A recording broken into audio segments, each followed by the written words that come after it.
சகோதர சகோதரிகளே, உங்கள் யாவருக்கும் நம்முடைய பிதாவாகிய தேவனாலும் நம்முடைய கர்த்தராய் ஆண்டவராய் இயேசு கிறிஸ்துவின் இனிதான நாமத்தினாலும் கிருபையும் சமாதானம் உண்டாகும் என்று வாழ்த்துக்களை சொல்லிக் கொள்கிறோம். தேவனுடைய பெரிதான கிருபையினாலே தேவனுடைய சமூகத்தில் ஒரு சிறு மந்தையாக ஒரு குடும்பமாக கூடி வந்து தேவனுடைய உன்னதமுள்ள வார்த்தைகளை தியானிக்கவும் அதற்கு கீழ்ப்படிதல் உள்ள பிள்ளைகளாக நம்ம நடந்து கொள்ளவும் தேவன் இந்த நாளை நமக்கு ஆயத்தப்படுத்தி கொடுத்துருக்குறாங்க. அதற்கு தேவனுக்கு நம்ம ரெட்ஷர் மூலமாக நன்றிகளையும் துதி ஸ்தோத்திரங்களையும் எடுத்துக்கொள்வோம். வார்த்தைகளின் வல்லமை என்ற தலைப்பில் தேவனுடைய வார்த்தையை நம்ம கொஞ்ச நேரம் பார்க்கலாம். த பவர் ஆஃப் வேர்டு, வார்த்தையின் வல்லமை, அல்லது இங்கிலீஷில் சொல்லதான் த பவர் ஆஃப் வேர்டு. இதில் என்ன பார்க்க போகிறோம் அப்படின்னு கேட்டிங்கன்னா, நம்ம பேசுகிற வார்த்தைகளுக்கு எவ்வளவு ஜீவன் இருக்கு, நம்ம பேசுகிற வார்த்தைகளுக்கு எவ்வளவு ஜீவன் இருக்கு. அதில் சில வசனங்கள் பைபிளில் எங்கெங்கெல்லாம் சில வசனங்கள் இருக்குது, உலகத்திலிருந்து சில ஒரு அனுபவங்கள், சில உலகத்திலிருந்து சில எக்ஸாம்பிள்ஸ், இந்த வார்த்தைகளுக்கு நம்ம எப்படி பேசினா என்னென்ன மாதிரி விளைவுகளை உண்டாக்கும். நம்முடைய பைபிளில் சில கேரக்டர்ஸ் எப்படி தேவனுடைய சமூகத்தில் தங்களுடைய வார்த்தைகளை வெளிப்படுத்தி இருக்கிறாங்க, நமக்கு என்ன லெசன் இருக்குது. ஒரு சின்ன பாடம் தான், ரொம்ப பெரிய பாடம்லாம் இல்லை, ஒரு சின்ன லெசன் தான். நம்ம அதுதான் இன்னைக்கு நம்முடைய ஆவிக்குரிய ஜீவியத்துக்கு பிரயோஜனமாக நம்ம இன்னைக்கு பார்க்க இருக்கிறோம். வாசிப்போம். நீதிமொழிகள் 18வது அதிகாரம் 21வது வசனம். நீதிமொழிகள் 18ஆம் அதிகாரம் 21ஆம் வசனம். மரணமும் ஜீவனும் நாவின் அதிகாரத்தில் இருக்கும், அதின் பிரியப்படுகிறவர்கள் அதன் கனியை புசிப்பார்கள். மரணமும் ஜீவனும் நாவின் அதிகாரத்தில் இருக்கும், அதில் பிரியப்படுவர்கள் அதில் அதன் கனியை புசிப்பார்கள்.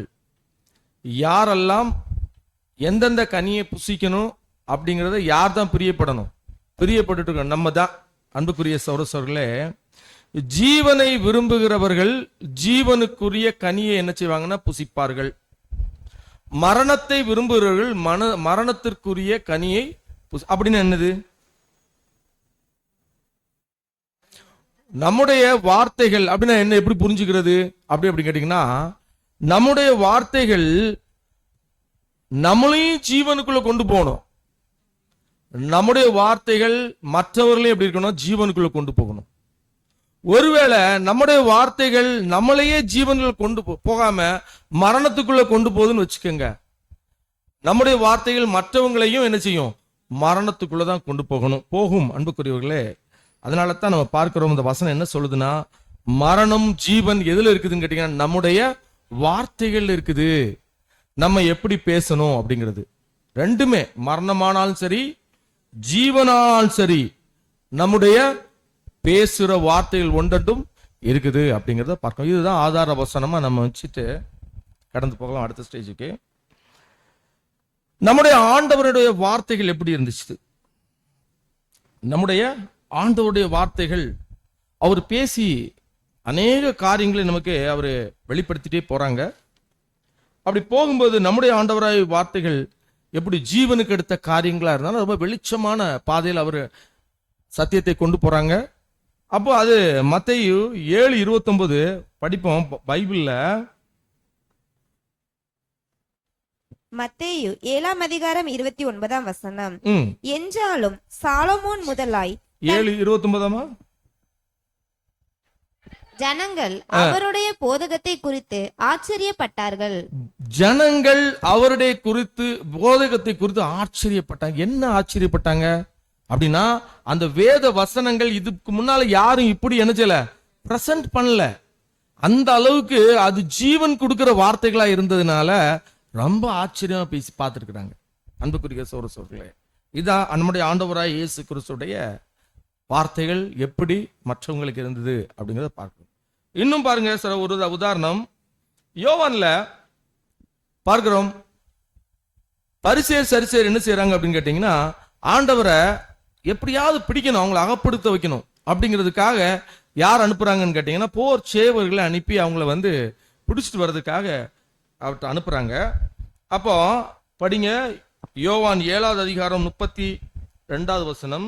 யோவான் 7:32 ஜனங்கள் அவரை குறித்து இப்படி முறுமுறுக்கிறதை பரிசேயர் கேட்டபொழுது அவரை பிடித்து கொண்டு வரும்படிக்கு பரிசேயரும் பிரதான ஆசாரியரும் சேவகரை அனுப்பினார்கள். பாத்தீங்களா, பரிசேயரும் பிரதான ஆசாரியர் பிடித்து கொண்டு மாதிரி என்ன பண்றாங்கன்னா சேவகர்களை அனுப்புறாங்க.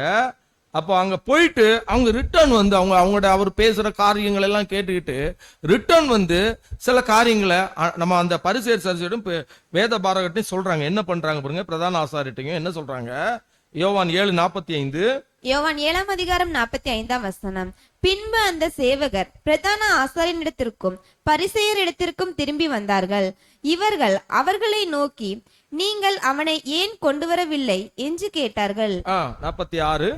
சேவகர் பிரதியுத்தரமாக, அந்த மனுஷன் பேசுகிறது போல ஒருவனும் ஒரு காலும் பேசினதில்லை என்றார்கள். பாத்தீங்களா அன்புக்குரியவர்களே, என்ன சொல்றாங்க, அந்த மனுஷன் பேசுகிறது போல ஒரு காலும் ஒருவரும் பேசினதில்லை. அப்படின்னா என்ன சர்டிபிகேட், ஆண்டவர் என்ன பேசியிருக்காரு? எல்லாமே ஜீவனுக்கு அடுத்த காரியங்களாவே பேசியிருக்கிறாங்க நம்ம ஆண்டவர். அன்புக்குரியவர்களே, நம்ம பேசுற காரியங்கள் இதே போல இருக்குதா? ஏன்னா நம்ம யாருடைய வெளிச்சத்தில் நடந்து போறதுக்காக பிரயாசம் பண்றோம் அப்படின்னு கேட்டீங்கன்னா, நம்முடைய ஆண்டவராய் இயேசு கிறிஸ்துடைய அடிச்சுடைய பின்பற்றி நடக்கிறதுக்காக பிரயாசப்பட்டு இருக்கிறோம். நம்முடைய வார்த்தைகள் இப்படி ஜீவனுக்கு அடுத்த காரியங்களா இருக்குதா அப்படிங்கிறத நம்ம என்ன செய்யணும், ஒரு சில நிதானித்து பார்க்கணும் அன்புக்குரியவர்களே. அது மட்டும் இல்ல, சில சமயத்துல ஒரு வாயின் வார்த்தைகள் எப்படி இருக்கும் கேட்டீங்கன்னா, மற்றவருடைய பார்வைக்கு ஒரு சிரிப்பு உண்டாக்கத்தக்கதை கூட ஆயிரும். எப்படி இருக்கும் மற்றவருடைய பார்வைக்கு? எப்படி அப்படின்னு கேட்டீங்கன்னா, ஒரு எக்ஸாம்பிள் என்ன, ஒரு திருமண நிகழ்ச்சி, பாஸ்டர் வந்து என்ன செய்யற, திருமணத்தை நடத்தி வைக்கும்போது சகோதரட்ட கேட்குறாங்க. என்ன கேட்குறாங்க சகோதரட்ட, இந்த பக்கத்தில் அருகில் இருக்கிற இந்த சகோதரியை நீங்க என்ன செய்யுங்க, மனைவியாக ஏற்றுக்கொள்கிறீங்களா? சகோதரிட்ட வரும்போது சகோதரிட்ட கேட்குறாங்க, அருகில் இருக்கிற இந்த சகோதரன் நீங்கள் கணவனாக கேட்டுக்கொண்டு வாழ தயாரா இருக்கேன்னு கேட்கும்போது அந்த சகோதரி பதிலுக்கு என்ன சொல்லிட்டு கேட்டீங்கன்னா, அருகில் இருக்கிற இந்த மனைவியை, கணவன் சொல்லுக்கு பதில் வாய் தவறி என்ன செய்யிட்டீங்கன்னா மனைவி. பொதுவாக திருமண நாட்கள்ல பாத்தீங்கன்னா இந்த எல்லாரும் கூர்ந்து இந்த டைம் தாலி கட்ட நேரத்தை மட்டும் கூர்ந்து கவனிச்சுட்டு இருப்பாங்க. பார்த்துருக்கீங்களா அவங்க என்ன வார்த்தை சொல்றாங்கன்னு? எல்லாருக்கும் அது இருக்கும். கியூரியாசிட்டியோடு பார்த்துட்டு இருக்கும்போது அந்த அம்மா என்ன சொல்லிட்டு, அருகில் இருக்கிற இந்த மனைவியை அப்படின்னு சொன்ன உடனே எல்லாரும் சிரிச்சிட்டாங்க. சிரிச்சோன்னு என்ன ஆகுது, இந்த அம்மாவும் கொஞ்சம் வெக்கத்தோடு திரும்பி மறுபடியும் கணவனை அப்படின்னு சொல்றாங்க. அப்போ ஒரு வார்த்தை கூட சில நேரத்தில் என்ன பண்ணுதுன்னா சிரிப்பு ஊட்டுற மாதிரி கூட ஆயிருது அன்புக்குரியவர்களே. அதனாலதான் ரொம்ப நம்முடைய வார்த்தைகள் ரொம்ப நிதானம் உள்ளதாக இருக்கணும். அது மட்டும் இன்னும் பாருங்க, பெரிய பெரிய தலைவர்கள், உலகத்துல தலைவர்கள் பேச, இன்னைக்கு ஒரு எக்ஸாம்பிளுக்கு, இன்னைக்கு வந்து நம்ம இந்தியாவுக்கு லாஸ்ட் 2 days யார் வந்துட்டு போனாங்கன்னா, ஒரு வெளிநாட்டுல இருந்து ஒரு அதிபர் வந்துட்டு போறாங்க. யார் வந்துட்டு போனாங்க? புட்டின் வந்துட்டு போறாரு. எல்லாருமே உலகம் ஃபுல்லாவுமே அவர் பேசின வார்த்தையை கூர்ந்து கவனிக்குது. அவர் ஒரு வார்த்தை கூட சொல்லியிருக்கிறாரு. இப்ப ரீசெண்டா இந்த இன்டர்வியூல அவர்கிட்ட கேட்டிருக்காங்க, ஏதாவது தெரியுமா உங்களுக்கு? ஞாபகம் இதெல்லாம் கொஞ்சம் அவர் என்ன கேட்டிருக்காங்கன்னா, இவர் வந்து சைனாக்கு லாஸ்ட் டைம் சைனாக்கு போயிருக்கும்போது கடவுளை பிலீவ் பண்ணணும் அப்படிங்கிற ஒரு வார்த்தையை ஸ்டேட்மெண்ட்டை எல்லாருக்கும் முன்னால சொல்லியிருக்கிறாரு. நீங்க எப்படி சொல்லியிருக்கீங்களே அப்படின்னு கேட்டோன்னா அதுக்கு சில பதில்களை கொடுத்துருக்கிறாரு. அப்படின்னா ஒரு தலைவருடைய வார்த்தை வந்து எப்படி இருக்குதுன்னு கேட்டீங்கன்னா எல்லாரும் ஃபோக்கஸ் பண்றாங்க. பாத்தீங்களா? அதே போலதான் பாத்தீங்கன்னா நம்முடைய வாயின் வார்த்தைகள் எப்படி இருக்குது, எல்லாருடைய பார்வைக்கும் சும்மா சிரிப்பு விட்டுறது மாதிரி இருக்குதா, இல்ல எப்படி இருக்குதுங்கிறத ஒரு விஷயம் நம்ம நிதானிக்கணும் அன்புக்குரிய சகோதரர்களே. இதனாலதான் நம்முடைய ஆண்டவராய் இயேசு கிறிஸ்து மத்தேயு 12:36 படிங்க. மத்தேயு 12:36 மனுஷர் பேசும் வீணான வார்த்தைகள் யாவையும் குறித்து நியாய தீர்ப்பு நாளிலே கணக்கு ஒப்புவிக்க வேண்டும் என்று உங்களுக்கு சொல்லுகிறேன். பாத்தீங்களா? அப்படின்னா மனுஷன் பேசும் வீணான வார்த்தைகள் நிமித்தம் நம்ம என்ன செய்ய, நியாய தீர்ப்பின் நாளிலே கணக்கு கொடுக்க வேண்டியது இருக்குது. அதுலயும் புது திருஷ்டியாக நம்ம அழைக்கப்பட்டிருக்கிறோம். ஒரு புதிய ஜீவனுக்குள்ள போகிறதுக்காக இருக்கிறோம். நமக்கு எல்லாத்துக்குமே ஒரு நியாய தீர்ப்பு இருக்குன்னு நமக்கு தெரியும். அப்படி இருக்கும்போது ரொம்ப நம்ம ஜாக்கிரதையா பேசணும். இங்க படிங்க 12:37 படிங்க. மத்தேயு 12:37 ஏனெனில் உன் வார்த்தைகளினாலே நீதிமான் என்று தீர்க்கப்படுவாய். ஏன்னா நம்ம பேசுற அந்த வார்த்தையினாலதான் நம்ம என்ன செய்ய போறோம்? நீதிமான் என்று தீர்க்கப்பட போகிறோம். அல்லது உன் வார்த்தைகளினாலே குற்றவாளி என்று தீர்க்கப்படுவாய் என்றார். பாத்தீங்களா? அப்படின்னா நம்ம வார்த்தையினால் தான். அப்போ வார்த்தை நம்ம பிரயோகிக்கக்கூடிய வார்த்தை ரொம்ப கேர்ஃபுல்லா நம்ம பேசணும். அன்புக்குரிய சகோதரர்களே, பாத்தீங்களா வசனங்கள் எவ்வளவு அருமையா இருக்குது நமக்கு. இப்போ பார்க்கும்போது பொதுவா பாடியில உடம்புல எந்த ஒரு பாகம் ரொம்ப ஸ்பீடா வேலை செய்யும் அப்படின்னு கேட்டீங்கன்னா, இல்ல மூளை தான் ரொம்ப ஃபாஸ்டா ஒர்க் பண்ணும். நம்ம திரும்பி ஒரு இந்த செகண்டுக்குள்ள அது உள்ள போய் திங்க் பண்ணிட்டு எல்லாத்தையும் அதுக்கு ஆன்சர் கொடுத்துரும் பாடியில. அப்படி ஃபாஸ்டா வேலை செய்யறது மூளை. ஆனா நம்மளுடைய அநேகருக்கு எப்படி இப்போ வேலை செய்துட்டு இருக்குன்னு கேட்டீங்கன்னா, வாய் அதோடு வேகமா வேலை செய்யுது. ஏன் தெரியல. அது மட்டும் இல்ல, உடம்புல நம்மகிட்ட உடம்பு சரீரம் இருக்கு பாத்தீங்களா, இந்த உடம்புல வலுவான தசை எது தெரியுமா? பாடியில் இருக்கிறதுல வலுவான தசை இல்ல, நாக்கு தான் வலுவான தசை. அதனாலதான் ஏனோ நம்ம வேகமா நிறைய பேசுறோமோன்னு தெரியல. ஆனால் ஏன் இதெல்லாம் நம்ம கவனிக்க வேண்டியது இருக்கு அப்படின்னு கேட்டீங்கன்னா, ஏன்னா நம்முடைய ஒரு பேசுற வார்த்தை ஒருத்தருக்கு ஜீவன் கொடுக்கணும், அல்லது அது என்னது மரணத்தை கொடுக்கும். ஒண்ணுல நமக்கு நம்ம வாயின் வார்த்தை ஜீவனை கொடுக்கதா இருக்கும், அல்லது மரணத்தை கொடுக்கும். நம்முடைய வாயின் வார்த்தை, ஏன்னா நம்ம இந்த வாயை கொண்டுதான் அநேக, நாக்கு இல்லைன்னா எப்படி இருப்போம், நம்ம ஊமையாயிருவோம், பேச முடியாது. அப்போ இந்த நாக்கு என்ன செய்யுதுன்னா, எப்படி ஜீவன் கொடுக்குதா? அந்த வாய் நமக்கு ஜீவன் கொடுக்கறதா இருக்கணும், அல்லது எது கொடுக்கறதா இருக்கணும்? மரணத்தை நமக்கு கொடுத்துரும். அன்புக்குரிய சகோதரர்களே, இதனால தான் நீதிமொழிகள்ல ஒரு வசனம் படிக்கும். 12வது அதிகாரம் 18வது வசனம். நீதிமொழிகள் 12ம் அதிகாரம் 18 பட்டய குத்துக்கள் போல் பேசுகிறவர்களும் உண்டு, ஞானம் உள்ளவர்களுடைய நாவோ ஔஷதம். பாத்தீங்களா அன்புக்குரியவர்களே, பட்டய குத்துக்கள் போல் பேசுகிறவர்கள் உண்டு அப்படி அனைவரும் பேசுவாங்க. ஆனால் நம்ம அப்படி பேசக்கூடாது. ஞானம் உள்ளவருடைய நாவோ ஔஷதம். அப்படின்னு என்னது? மருந்து.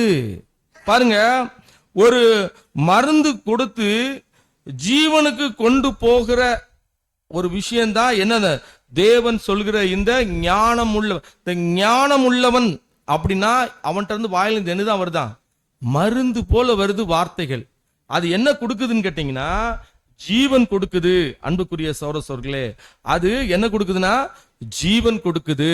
இது ஒரு நம்முடைய பேசுற வார்த்தைகள் மருந்து போல மற்றவர்கள் என்னச்சுதான் காயங்கள். அது ஒருத்தர் கஷ்டத்துல இருக்கிறார், சோகத்துல இருக்கிறாரு, மன கவலையில் இருக்குன்னா நம்ம எப்படி இருக்கணும்? நம்முடைய வாயின் வார்த்தை மருந்து போல இருந்து அவங்களை ஜீவனுக்கு நேரா வழிநடத்துற வார்த்தைகளை தான் நம்ம அதிகமா உச்சரிக்கணும். அன்புக்குரிய சகோதரர்களே, இதுதான் சொல்லுது ஞானம் உள்ளவர். நம்ம எல்லாம் ஞானவான்களா? ஆமா, நம்ம எல்லாம் ஞானவான்கள். அப்படின்னா ஏன்னா புது திருஷ்டிகளை தேவன் அப்படித்தான் சொல்றாரு, நம்ம எல்லாம் ஞானவான்கள். ஞானவான்கள்ல எப்படிதான் இருக்கணுமா? அந்த வார்த்தைகள் மற்றவங்களுக்கு ஔஷதம் போல இருக்கணும், மருந்து போல இருக்கணும். அன்புக்குரிய சகோதரர்களே, பாருங்க, அது மட்டும் இல்ல, நம்முடைய ஆண்டவராய் இயேசு கிறிஸ்து பேசின வார்த்தை ஒண்ணு. மத்தேயு 12வது அதிகாரம் 34வது வசனம். 12:34. மத்தேயு 12ம் அதிகாரம் 34 வசனம். ஏன்னா நம்ம எப்படிதான் இது இந்த வார்த்தைகளை எப்படிதான் நம்ம ஐடென்டிஃபை பண்ண முடியும் அப்படின்னா, அந்த இருதயத்தின் நினைவு தான் நினைச்சுதான் நம்ம வார்த்தைகளாய் வெளியில வருது. அதனாலதான் ஆண்டவர் சொல்றாங்க, மத்தேயு 12வது அதிகாரம் 34வது வசனம். விரியன் பாம்பு குட்டிகளே, நீங்கள் பொல்லாதவர்களாய் இருக்க நலமானவைகளை எப்படி. பரிசேயருக்கு சொல்லப்பட்ட வார்த்தை, பரிசேயருக்கு சொல்லப்பட்ட வார்த்தை. ஏன்னா அவங்க அன்னைக்கு அந்த மாதிரி பேசிட்டு இருந்தாங்க. விரியன் பாம்பு குட்டிகளே, நீங்கள் பொல்லாதவர்களாய் இருக்க நலமானவைகளை எப்படி பேசுவீர்கள்? இருதயத்தின் நிறைவினால் வாய் பேசும். ஏன்னா இருதயத்தின் நினைவு தான் என்ன செய்தா? வாய் பேசுது. அப்படின்னா நம்ம பேசுகிற ஜாக்கிரதையா. ஏன்னா அது முந்தின வசனங்கள் பார்க்கிறோம், அது நம்மளை நியாயத்துக்கு கொண்டு போகுது. அது மட்டும் இல்ல, அது நம்மள ஜீவனுக்கு கொண்டு, இந்த நாயிலிருந்து வர வார்த்தை தான் என்ன பண்ணுது? ஒரு மனுஷன் ஜீவனுக்கும் கொண்டு போகுது, நம்மளையும் ஜீவனுக்கு கொண்டு போகுது, அடுத்தவங்களையும் ஜீவனுக்கு கொண்டு போக வைக்குது. அதே வார்த்தை தான் நம்மளையும் மரணத்துக்கு கொண்டு போகுது. அதே வார்த்தை தான் மற்றவங்களையும் என்னச்சுது மரணத்துக்கு நேரா கொண்டு போகுது அன்புக்குரிய சகோதரர்களே. அதனால அந்த வார்த்தைகள் ரொம்ப ஜாக்கிரதையா நம்ம பேசணும். இப்ப இதை ஒரு பாசிட்டிவா எப்படி இன்னும் பேசுறதா எப்படி பேசலாம் அப்படின்னு கேட்டீங்கன்னா, அதனால பாசிட்டிவ் வேர்ட்ஸ் நம்ம உலகத்துல சொல்றாங்க. பாசிட்டிவ் வேர்ட்ஸ் என்ன சொன்னா ஜீவன் கொடுக்கும். நெகட்டிவ் வேர்ட்ஸ் என்ன ஆகுனா ஜீவனை குறைக்கும். பாசிட்டிவா பேசுங்க எல்லாரும் அப்படி சொல்றாங்க பாத்தீங்களா, உலகத்துல பாசிட்டிவா பேசுங்க அப்படின்னு சொல்றதை நம்ம பார்க்கிறோம். இப்போ ஒரு எக்ஸாம்பிள் எடுக்கிறாங்க, சரியா? என்ன எக்ஸாம்பிள் எடுக்கிறாங்க அப்படின்னு பாத்தீங்கன்னா,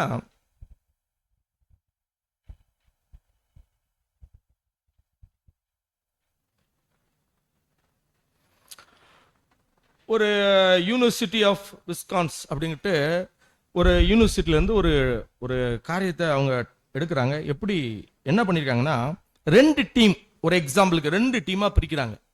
இப்ப நம்மளே 2 டீமா பிரிச்சுக்க மாதிரி வச்சுக்கோம். அப்படி ஒரு 2 டீமா பிரிக்கிறாங்க. ஒரு டீமை ஒரு ரூம்ல கொண்டு போய் வைக்கிறாங்க, இன்னொரு டீமை இன்னொரு ரூம்ல வைக்கிறாங்க. 2 டீமா பிரிச்சுட்டாங்க. இப்ப ஒரு டீமுக்கு என்ன இன்ஸ்ட்ரக்ஷன் கொடுக்குறாங்க அப்படின்னு கேட்டீங்கன்னா, நீங்க என்ன பேசுங்க, எல்லாரும் பாசிட்டிவா பேசுங்க, ஒவ்வொருத்தரையும் பாசிட்டிவா பேசுங்க. இன்னொரு டீமுக்கு என்ன இன்ஸ்ட்ரக்ஷன் கொடுக்குறாங்கன்னா, நீங்க நெகட்டிவா பேசுங்க, ஒவ்வொருத்தரும் எப்படிச்சுங்க மாறி மாறி என்னென்ன வார்த்தைகள் பேச முடியுமோ அவ்வளவு திட்டலாம், அடுத்தல குறை பேசலாம், அல்லது நெகட்டிவா நீங்க என்ன வேணாலும் பேசலாம். அப்படி இவங்க இன்னொருத்தர் டீம் எப்படின்னா, நீங்க அன்பா பேசுங்க, சமாதானமா பேசுங்க. அப்படி 2 பேரும் பேசிட்டு ஒரு அரை மணி நேரம் கழிச்சாச்சு. 2 பேரும் கொண்டு வந்து பக்கத்துல இங்க ஒரு டீமையும் வச்சிருக்கு, இங்க ஒரு டீமையும் வச்சிருக்காங்க. 2 பேரும் மூஞ்சி அப்படி பார்த்தா எப்படி இருக்கும் அன்புக்குரியவர்களே? பாசிட்டிவா பேசுறவங்களுக்கு மூஞ்சி ரொம்ப அழகா இருக்குது. நெகட்டிவா பேசுறவங்களுக்கு மூஞ்சி எப்படி இருக்கு கேட்டீங்கன்னா, ரொம்ப துக்ககரமா இருக்கு. இன்னும் கொஞ்சம் விட்டாங்க அடிதடியே வந்திருக்கும், அந்த அளவுக்கு தான் இருந்திருக்கும் அன்புக்குரியவர்களே. அப்படின்னா இந்த வேர்டு ஹேஸ் பவர், வார்த்தைக்கு வல்லமை இருக்குது அப்படிங்கிறத எதன் வச்சு நம்ம ப்ரூவ் பண்ணிருக்காங்க. உலகத்திலே மனுஷன் ப்ரூவ் பண்ணிருக்கான். அன்னைக்கு வார்த்தைக்கு என்ன இருக்குதான், வல்லமை இருக்குது. அப்படின்னா ஒருத்தர் பேசுகிற வார்த்தைகள் அது வல்லமை உள்ளதா இருக்குது அன்புக்குரிய சகோதரர்களே. இன்னும் பாருங்க, அப்போ இந்த பாசிட்டிவ் டீம் எப்படி பிரசன்ட் பண்ணிருப்பாங்க, ஒரு லவ், ஒரு சமாதானம், ஒரு அன்பு. அதுதான் என்ன பண்ணும் கேட்டீங்கன்னா, ஜீவனுக்கு நேரா நம்மளை கொண்டு போகும் அன்புக்குரியவர்களே. இன்னும் இந்த மாதிரி பாசிட்டிவ் நெகட்டிவ் தாட்ஸ்ல இன்னும் பாத்தீங்கன்னா, இப்போ ஆஸ்பத்திரிக்கு போறோம் பாத்தீங்களா, ஹெல்த் வைஸ், நம்முடைய ஹெல்த் வைஸ் கூட நீங்க பாருங்க. ஹாஸ்பிட்டலுக்கு போறோம், முதல்ல எடுத்த உடனே நம்மளை உட்கார எடுத்துருவாங்க. பெரிய அந்த ஹெல்த் சென்டர்ஸ்லாம் பார்த்தீங்கன்னா கொஞ்ச நேரம் உட்கார வச்சுருப்பாங்க. மீன் தொட்டிலாம் வச்சுருப்பாங்க, அழகான இதெல்லாம் வச்சுருப்பாங்க. இப்படி பார்த்துக்கிட்டே இருப்பாங்க. ப்ரெஷர் இருக்குது பார்த்தீங்களா, 140 இருக்கிறதுக்கு 120 வந்துடும் பார்த்தீங்களா. அது ஏன் அப்படி வச்சுருக்காங்கன்னு கேட்டிங்கன்னா, பாசிட்டிவான தாட்ஸ் உள்ளே போனால் ஆட்டோமேட்டிக்காக ஹெல்த்து கூட ஸ்ட்ரெஸ் எல்லாம் குறையுதான். இதை கூட கண்டுபிடிச்சிருக்காங்க அன்புக்குரியவர்களை, பார்த்தீங்களா. அப்போ நம்ம இதை தான் ஹெல்த்து கூட இதை தான் ஒரு ஃபேமிலி, ஒரு ஃபேமிலியாக இருக்கிற இடத்துல அதாவது டாக்டர் ஜான் காட்மன் சொல்லிட்டு ஒருத்தர் என்ன செய்திருக்காருன்னா, இதை கண்டுபிடிச்சிருக்காரு. என்ன ஒரு ரேஷியோ கண்டுபிடிச்சிருக்காரு. 1 மேஜிக்கல், அந்த ரேஷியோக்கு என்ன பேர் வைக்கிறாருன்னா மேஜிக்கல் ரேஷியோ. 1:5. என்னது 1:5 சொல்லி ஒரு ரேஷியோ கொண்டுட்டு வர்றாரு. என்ன அது அப்படின்னு கேட்டீங்கன்னா, நம்ம ஒரு வார்த்தை கடுமையான வார்த்தைகளால ஒருத்தட்ட பேசணும்னு வைங்களேன், அவங்க இருதயம் காயப்பட்டிருக்குன்னா மறுபடியும் அவங்கள சரிப்படுத்துறதுக்கு எத்தனை வார்த்தைகள் பேசணும்னா 5 டைம்ஸ் நம்ம என்ன செய்ய வேண்டியிருக்கு கேட்டீங்கன்னா, அவங்களை என்ன பண்ண வேண்டியிருக்கு, வெவ்வேறு சூழ்நிலையில அன்பா பேசினா மட்டும்தான் அந்த முதல்ல ஒரு வார்த்தை கடுமையா பேசணும் பார்த்தீங்களா, அந்த வார்த்தை மறைதான். அப்போ மனுஷன் இயல்பாகவே எப்படி இருக்கிறான்னு கேட்டீங்கன்னா, ஒரு கடுமையான வார்த்தை உள்ள வந்துச்சுன்னா அது மறக்க மாட்டேங்குது. அது மறக்காம ரொம்ப நாள் உள்ள இருக்குது. எப்போ இந்த 5 நேரம் 5 வெவ்வேறு சூழ்நிலைகள்ல நம்ம அது அன்பா ஒருத்தர் பேசும்போது அது என்னன்னா மாறுது அன்புக்குரியவர்களே. இதைதான் மேஜிக்கல் ரேஷியோ, அறிவுபூர்வமான சில காரியங்களை உலகத்துல கூட நிரூபிச்சிருக்காங்க அன்புக்குரியவர்களே. சகோதரர்களே பாருங்க, இன்னும் சயின்டிபிக்கலா இப்ப அதனாலதான் நம்ம படிக்கலாம், ஒரு வசனம் படிக்கலாம். நீதிமொழிகள் 16:24 படிங்க. நீதிமொழிகள் 16ஆம் அதிகாரம் 24ஆம் வசனம். இனிய சொற்கள் தேன்கூடு போல் ஆத்மாவுக்கு மதுரமும் எலும்புகளுக்கு ஔஷதமும் ஆகும். பாத்தீங்களா. அப்போ என்ன படிக்கிறோம் அப்படின்னு கேட்டீங்கன்னா, ஒரு இனிய சொற்கள் தேன்கூடு போல் ஆத்மாவுக்கு மதுரமா இருக்குது. இனிய சொற்கள் தேன்கூட்டுல தேனை சாப்பிடுறது மாதிரி ஒரு மதுரமா இருக்குது, எலும்புக்கு ஔஷதம். இங்கே அதுதான் சொல்லுது. அப்போ நம்ம இனிமையான வார்த்தைகளை கொண்டு பேசும்போது அநேக காரியங்கள், சமாதானத்துக்குரிய காரியங்கள் வந்துடும். சந்தோஷ சமாதானம் சபைக்குள்ள இல்ல, வீட்டுல இல்ல, எந்த இடத்துலயுமே, எல்லா இடத்துலயுமே இப்படி நம்மளை உருவாக்கும் போது, இன்னும் கூட உலகத்துல பாத்தீங்கன்னா சில மரங்கள் கனி கொடுக்காது. சில பேர்லாம் நீங்க பாத்துருக்கீங்க, சில மரங்கள் கனி கொடுக்காது. உடனே அந்த மரத்தை என்ன செய்வாங்க, கெட்டி பிடிச்சிட்டு அவங்க என்ன செய்வாங்கன்னா அன்பா பேசுவாங்க. சில பேர்லாம் பேசுறது பார்த்திருக்கீங்களா? அப்படி பேசும்போது ஆட்டோமேட்டிக்கா அது என்னதான், சில இடத்துல ஆணி அடிப்பாங்க, அப்படியாவது அது கனி கொடுக்கட்டுன்னு. ஆனா இப்ப ரீசெண்ட் என்ன கண்டுபிடிச்சிருக்காங்கன்னா, அந்த மரங்கள் கூட அன்பா பேசுனா கனி கொடுக்குது. அன்புக்குரிய சோரசோர்களே, பாத்தீங்களா? அப்போ இந்த ஒரு காரியத்தை தான் நம்ம பார்க்கிறோம். ஒரு வசனத்தில் படிப்போம். யோவான், பைபிள்ல படிங்க, யோவான் 6வது அதிகாரம் 63வது வசனம். யோவான் 6ஆம் அதிகாரம் 63ஆம் வசனம். ஆவியிலே உயிர்ப்பிக்கிறது, மாம்சமானது ஒன்றுக்கும் உதவாது. நான் உங்களுக்கு சொல்கிற வசனங்கள் ஆவியாயும் ஜீவனாயும் இருக்கிறது. அப்போ நம்முடைய வசனம் அதாவது இதுல ஆவிக்குரிய பிள்ளைகளுக்கு என்ன ஒரு நம்ம பார்க்கணும் கேட்டீங்கன்னா, நம்முடைய மறுபடியும் படிங்க, ஆவியை உயிர்ப்பிக்கிறது. ஆவியை உயிர்ப்பிக்கிறது. ஆவி என்னது? ஆவின என்னது? உபதேசங்கள்.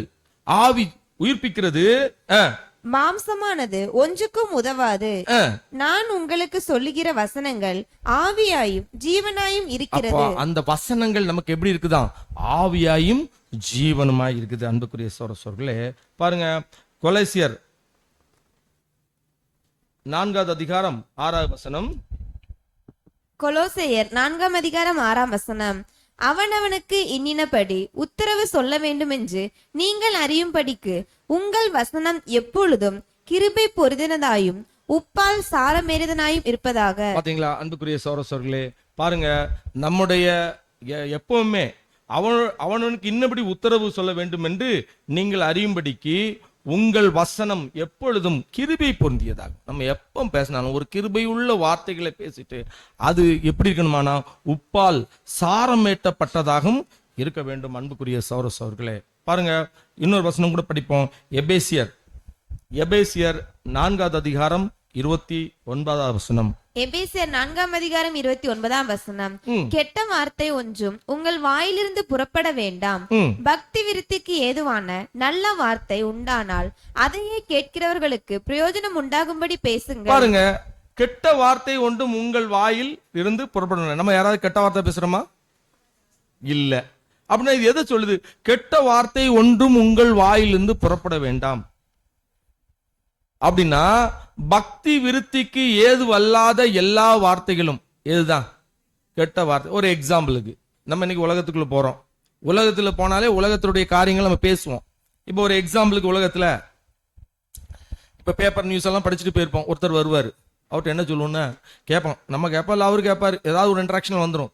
இப்ப நேற்று ஒரு மீட்டிங் போட்டார்ல, பெரிய கூட்டமா இருந்துச்சுலாம், அவரு சிஎம்மா வருவாரா வரமாட்டாரா அப்படின்னு கேட்போம். பேசுவோம் பேச மாட்டோமா?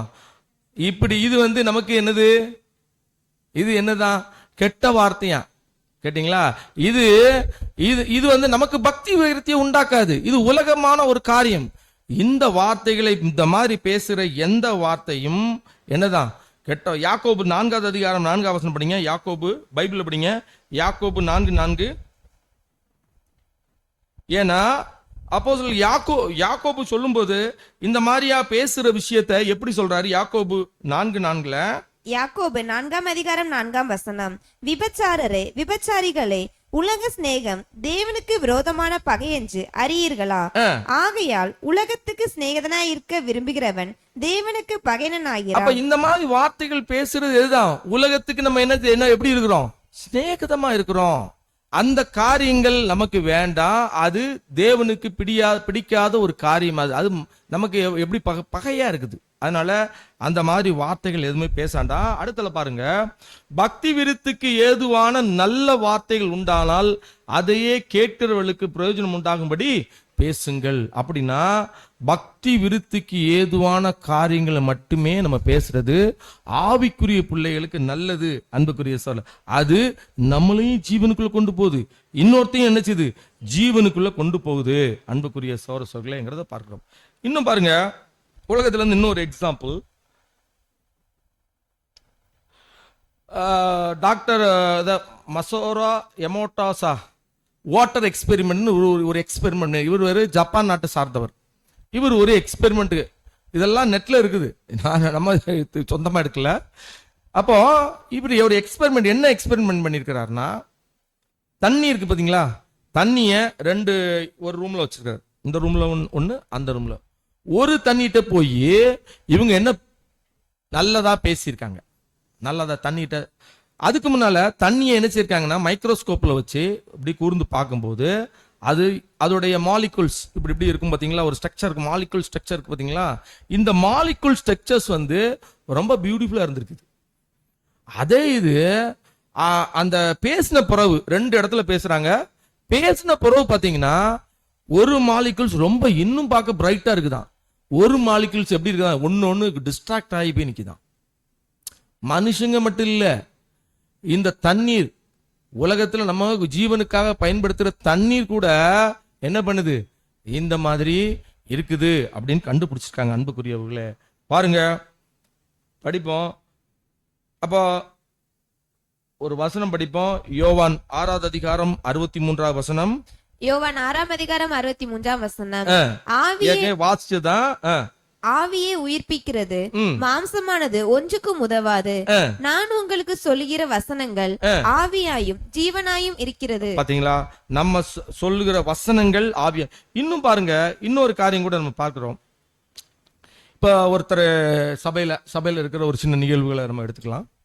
ஒரு சகோதரனோ ஒரு சகோதரியோ ஒரு சகோதரியோ சபைக்கு வராங்க.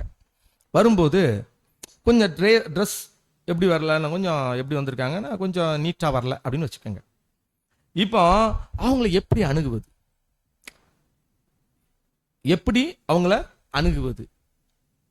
ஏன்னா நம்ம எப்படிதான் வந்திருக்கிறோம், நம்ம எதுக்கு தான் வந்திருக்கிறோம், எல்லாரும் ஜீவனுக்கு போறது. அப்போ அவங்கள எப்படி பேசலாம், அவங்கள தனியா கூப்பிட்டு, சிஸ்டர் பிரதர் நம்ம என்ன பண்ணக்கூடாது, சபைக்கு வரும்போது இப்படி ட்ரெஸ் பண்ணக்கூடாது.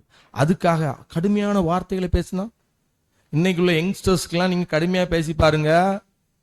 2K கிட்ஸா, இந்த 2K கிட்ஸ்க்குலாம் இப்ப 10K கிட்ஸ்லாம் தாண்டியாச்சுப்போம். 2K கிட்ஸ் கிடையாது, இப்ப 10K கிட்ஸ் இன்னும் கொஞ்சம் பயங்கர டப்தா போயிட்டு இருக்காங்க. அப்படி நீங்க எனக்கு பெற்றோர்களுக்கே தெரியும், நீங்க சொல்லி பாருங்க பார்ப்போம். அப்போ அன்பா சொன்னா கேட்கிறோம் பிள்ளைகளு. அப்போ நம்முடைய வார்த்தைகள் கிருபையாய் அவங்ககிட்ட, சிஸ்டர் இப்படி நம்ம சபை கூடி வரும்போது அதுக்கு ஒரு ஒழுங்கு இருக்குது, அந்த ஒழுங்கின்படி நம்ம வரணும் அப்படின்னு அன்பா சொல்லும் போது என்ன செய்வாங்க, அவங்க கேட்டுக்குவாங்க. அன்புக்குரியவர்களே, அப்படின்னா நம்முடைய வார்த்தைகள் எப்படி இருக்குன்னா, கிருபை பொருந்தியதாகவும் அவங்ககிட்ட உப்பால் சாரமேற்றப்பட்டதாகவும் நல்ல வார்த்தைகளை சொல்லும் போது அவங்க புரிஞ்சுக்கிட்டு அண்டர்ஸ்டாண்ட் பண்ணிக்கிட்டு அவங்க தேவனுடைய சித்தத்தை நிறைவேற்றுகிற பிள்ளைகளாக இருப்பாங்க. இது ஒரு பேசிக்கலான சில காரியங்களை தான் இப்ப நம்ம வச்சிருக்கிறோம். இது போக அடுத்த நம்ம இப்ப என்ன பார்க்கலாம் அப்படின்னு கேட்டீங்கன்னா, பிப்ளிக்கலா தேவனுடைய சமூகத்துல சில பேர் தன்னுடைய வார்த்தைகளை பிரசன்ட் பண்ணிருப்பாங்க.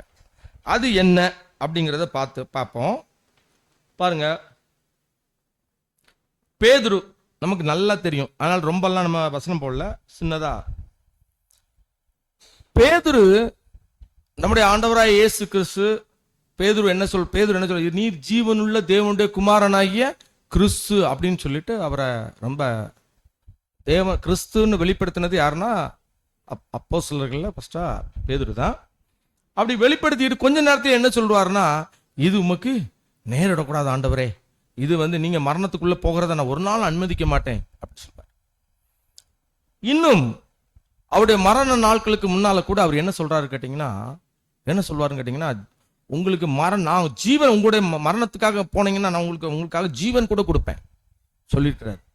அப்படியே சொல்லும் போது ஆண்டவர் என்ன சொல்றாரு, நீ என்னை 3 தடவை மறுதலிப்பாய் அப்படி சொல்லிட்டார். சொன்ன உடனே ஆண்டவர் இல்ல ஆண்டவரே அப்படி சொல்லிட்டு தான் அடுத்த என்ன நடந்துச்சு, மறுதலிச்சிட்டார். அதுக்கப்புறம் என்ன ஆகி போச்சுன்னா, அவரு ஆண்டவராய் இயேசு கிறிஸ்து மரித்து உயிர் தெழுந்த பிறகு அவருடைய ஓட்டம் வேற மாதிரி போயிட்டு. ஆனால் இந்த இடத்துல நம்ம என்ன பார்க்கிறோம் அப்படின்னு கேட்டீங்கன்னா, முன்னால கிறிஸ்துவுக்காக ஜீவன் கொடுப்பேன்னு சொல்றதும் பின்னால மறுதளிக்கிற இது மனித பலகீனம். இது எல்லாருக்கும் உண்டு. அப்படின்னா நம்ம என்ன செய்வோம் அப்படின்னு கேட்டீங்கன்னா, சில நேரத்துல என்ன பண்ணிடுவோம், சொல்லிடுவோம். ஆனா செயல்படுத்தும் போது என்ன செய்திருவோம் கேட்டீங்கன்னா, பலகீனத்தின் நிமித்தம் என்ன செய்வோம், பலகீனத்தின் நிமித்தம் அதை செய்ய முடியாமல் வேற ஒண்ணு சொல்லிடுவோம், இல்ல செய்திருவோம். அப்போ இப்படி இது ஒரு எக்ஸாம்பிள். எப்படி தேவனுடைய சமூகத்துல நம்ம ஒரு பொருத்தனையை செய்வோம், ஆனா என்ன செய்ய மாட்டோம். அப்போனா அதை புரிந்து கொண்டு என்ன செய்யணும், நம்ம ஜீவனுக்கு அடுத்த காரியங்களை பத்தி யோசிக்கணுமே ஒழிய, ஐயையோ நான் இப்படி சொல்லிட்டேனே அப்படின்னு நினைச்சு என்ன செய்யக்கூடாது, நம்ம பண்ணக்கூடாது. அன்புக்குரிய சகோதரர்களே, அதை பாருங்க. இதுல உலகத்துல ஒரு எக்ஸாம்பிள் பாருங்க, எப்படி இந்த காரியங்கள் எல்லாம் எப்படி நம்ம ஹேண்டில் பண்ணா நல்லா இருக்கும், இந்த மாதிரியான பிரச்சனைகள் எல்லாம். இதுக்கு ஒரு எக்ஸாம்பிள், ஒரு ஹோட்டல்ல சாப்பிட்றதுக்காக போறாங்க. ஹோட்டல்ல ஒரு கரப்பாம்பூச்சி என்னந்து ஓடி வந்து பறந்து வந்து சிறன் பறந்து வந்து ஒருத்தர் ஒரு சகோதரி கையில வந்து உட்கார்ந்துட்டு, அந்த சகோதரி என்ன செய்வாங்க, உடனே கத்தி அந்த இதையே கலாட்டா பண்ணி கூச்சல் போட்டுப்பாங்க. அப்படிதானே? இது இப்படி சம்பவம் நடக்குது. இந்த கரப்பாம்பூச்சி மறுபடியும் அப்படியே பறந்து போய் ஒரு அந்த சர்வ் பண்றாங்களா வெயிட்டருக்கு தோல்ல போய் இருந்துச்சு. உடனே வெயிட்டர் டக்குன்னு இப்படி எடுத்து வெளியில கொண்டு போட்டுட்டு கையை கழுவிட்டு வந்து அவர் வேலை செய்ய. இந்த வெயிட்டர் என்ன பண்ணாரு, அந்த சகோதரி என்ன பண்ணாங்க, சகோதரி சூழ்நிலைய எப்படி ஆக்கிட்டாங்க, பயங்கர. அந்த சகோதரன் என்ன செய்யறாரு, அதை சாதாரண எடுத்து வெளியே போட்டார். இதே போலதான் நம்முடைய சூழ்நிலையே நம்ம அந்த வார்த்தைகள்ல ரொம்ப கண்ணியமா நம்ம நடக்கணும். அன்புக்குரியவர்களே, இந்த சூழ்நிலைகளை நமக்கு, ஏன்னா நம்ம வந்து ஒரு கப்பல், இன்னைக்கு ஒரு கப்பல் எப்படி, கப்பல் தண்ணியில போயிட்டு இருக்குது, கப்பல் தண்ணியில போயிட்டு இருக்குது. எங்க தண்ணி உள்ள வராம இருக்கிறதுக்கு நம்ம கப்பல்ல இருக்கிறவங்க தான் பிரயாசம் எடுக்கணும். தண்ணி வந்து உள்ள வருதேன்னு நம்ம நினைக்க கூடாது. கப்பலுக்குள்ள தண்ணி வரதான் செய்யும், வரதுக்கு வாய்ப்பு இருக்குது. அதை நம்ம தான் என்ன செய்துக்கணும், ப்ரொடெக்ட் பண்ணிக்கணும். அன்புக்குரிய சகோதரர்களே, அப்படிங்கிறத பார்க்கிறோம். பாருங்க, இப்ப நம்முடைய இந்த மாதிரியான சூழ்நிலையில நம்முடைய கேரக்டர்ஸ் இந்த மாதிரி எப்படி எல்லாம் வெளிப்பட வாய்ப்பு இருக்கு. இதை போய் ஒரு டாக்டர்கிட்ட போய் ரிசர்ச் எல்லாம் பண்ண முடியுமா? டாக்டர் போய் என்னுடைய கேரக்டர், இந்த கேரக்டரை இந்த மாதிரி எனக்கு வந்து என்னுடைய வாயின் வார்த்தைகள் ரொம்ப மோசமா இருக்குது டாக்டர் அப்படின்னு சொல்லி டாக்டர் போய் நம்ம டெஸ்ட் பண்ண முடியுமா? இது எப்படிதான் வெளிப்படும்? இப்போ ஒரு எக்ஸாம்பிளுக்கு, நம்ம இப்ப வெளியில பைக்ல போறோம், சர்ன்னு வேற ஒருத்தர் வந்தாச்சுன்னு நம்ம என்ன செய்வோம், உடனே ஒரு டெம்ப்ட் ஆகி என்ன செய்துருவோம் கேட்டீங்கன்னா எதையாவது பேசுறோம். அப்படித்தானா? அது வெளிப்படும். அன்புக்குரியவர்களே, அந்த சூழ்நிலைகள்ல நம்ம எப்படி இருக்கணும், தேவனுடைய சமூகத்துல கட்டுப்பாடோடு இருக்கணும். அன்புக்குரிய சகோதரர்களே, அதான் பார்க்கிறோம். அடுத்தால ஒரு கேரக்டர் பார்க்கலாம்.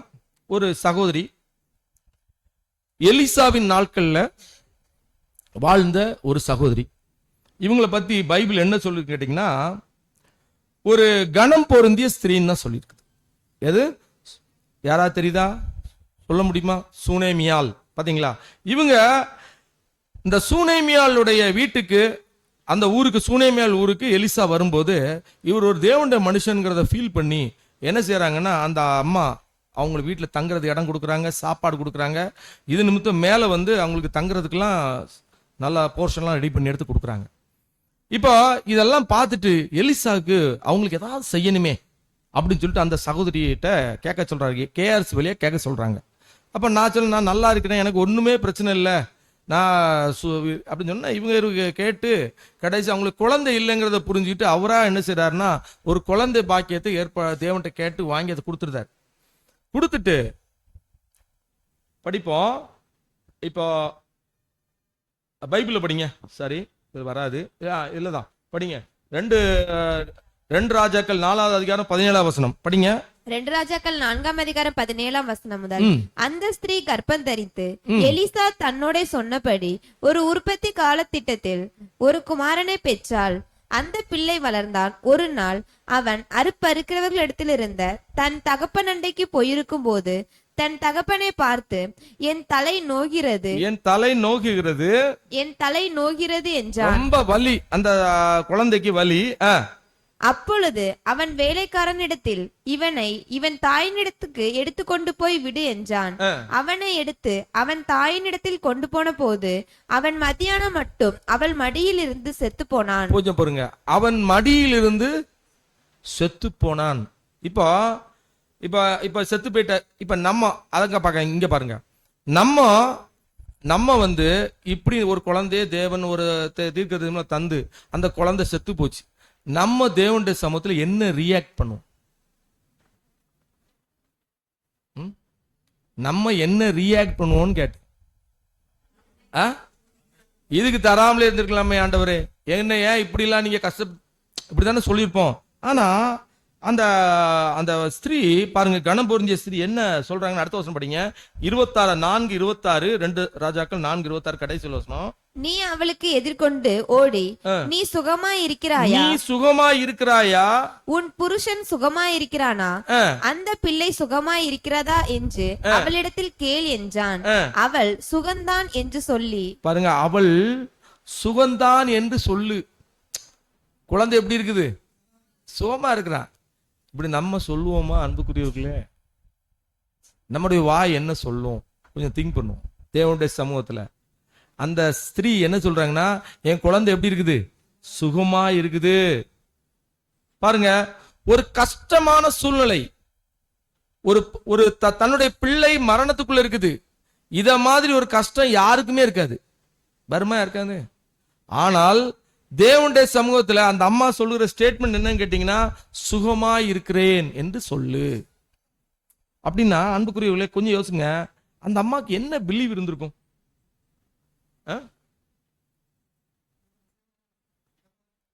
அந்த அந்த இப்போ அந்த நாட்கள்ல உயிர் தெழுதல்ங்கிற ஒரு விசுவாசமே இல்லாத ஒரு நாட்கள். ஆனா அந்த அம்மா ஒருவேளை விசுவாசிப்பாங்களோ தெரியாது. சுகமா இருக்கிறேன்னு சொல்லு, என்ன ஆயிரும்? அவங்க என்ன பண்ணிடுவாங்க? உயிர் தெழுந்துருவாங்க அப்படிங்கிற ஒரு காரியம் கூட அங்க இருந்திருக்கும். அன்புக்குரிய சகோதரர், படிப்போம் பாருங்க. அப்பொழுது இது மல்கியா 3வது அதிகாரம் 16வது வசனம். அப்பொழுது கர்த்தருக்கு பயந்தவர்கள் ஒருவரோடொருவர் பேசிக் கொள்வார்கள். அப்பொழுது கர்த்தருக்கு பயந்தவர்கள் ஒருவரோடு பேசிக் கொள்வார்கள். கர்த்தர் கவனித்து கேட்பார். கர்த்தர் கவனித்து கேட்பார். அந்த அம்மா சொன்னாங்க பாத்தீங்களா, என்ன சொன்னாங்க? சுகமா இருக்கிறேன். இதே மாதிரி நம்ம தேவனுடைய சமூகத்துல தேவனுக்கு பிரதியுத்தரம் கொடுக்கும்போது இந்த மாதிரி பிரதியுத்தரம் கொடுத்தா அதை என்ன செய்வார்? அந்த கர்த்தர் கவனித்து கேட்பார். கர்த்தருக்கு பயந்தவர்களுக்காகவும் அவருடைய நாமத்தை தியானிக்கிறவர்களுக்காகவும் ஞாபக புஸ்தகம் ஒன்று அவருக்கு முன்பாக எழுதப்பட்டிருக்கிறது. பாத்தீங்களா? அப்படின்னா இந்த மாதிரி பேசுகிற வார்த்தைகளை எங்க எழுதி வச்சிருப்பாரா? அவருடைய ஞாபக புஸ்தகத்தை எழுதி வச்சு நியாய தீர்ப்புல என்ன செய்வாரு? அதை சொல்லுவாரு. பாருங்க, நீங்கள் இப்படிலாம் எனக்காக என் மேல விசுவாசம் வச்சு இந்த மாதிரி நீங்க ஹேண்டில் பண்ணிருக்கீங்க பிரச்சனைகளை அப்படின்ட்டு சொல்லுவார். அன்புக்குரியவர்களே, பாத்தீங்களா? அப்படின்னா இந்த அம்மா போல நான் இருக்கிறேனா? விசுவாசத்துல அடிப்படையில நாம் என்ன சொல்லுவோம், எப்படி இருக்கிறோம் அப்படிங்கிறத நம்மள என்ன செய்யலாம்? சீர்தூக்கி பார்ப்போம். அடுத்தபடியா பாத்தீங்கன்னா ராகேல், இவங்களுக்கு தெரியும். அதனால நான் இந்த ராகேல்ங்கிறவங்க என்ன வார்த்தைக்கு வல்லமை இருக்கா இல்லையா அப்படிங்கிறதுக்கு ஒரு எக்ஸாம்பிள் தான் யாருங்க? ராகேல். இந்த ராகேல் எங்க இருந்து? யாக்கோபுடைய இது யாரு? மனைவி. சரியா? 2வது மனைவி தான் ரேச்சல், ராகேல். இவங்க அவங்க தகப்பன் வீட்டுல இருந்து கிளம்பி வந்துருந்தாங்க. அப்ப அங்க இருந்து சில சுரூபங்களை எடுத்துக்கிட்டு, யார் அவங்க மாமனாட்ட இருந்து சில சுரூபங்களை எடுத்துட்டு வந்துட்டாங்களோ நினைச்சிட்டு அவர் பின்தொடர்ந்து வந்து எல்லாத்தையும் சர்ச் பண்ணுவார்.